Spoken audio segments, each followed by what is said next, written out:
જયસુખભાઈ અમારી માટે સેવાનું કામ કરે છે, પાણી ગરમ કરી દે છે બધાને, અમુકને નવરાવી દે છે. મુકેશભાઈ જેમ થાકી ગયા બારી એક 9 બાર નીકળે ને તો બહુ સારું. બસ એટલું કહેવા માંગુ.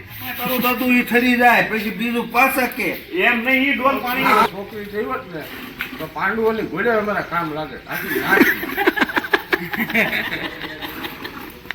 તો આવે જ નહીં, આપણી હારે જ છે, કોઈ મોકલે જ નહીં. આપણે જાવ ને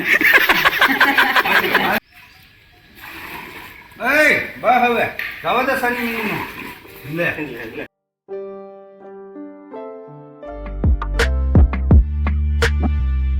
અત્યારે હાલ આપણે સત્તાધારથી વિદાય લઈએ છીએ.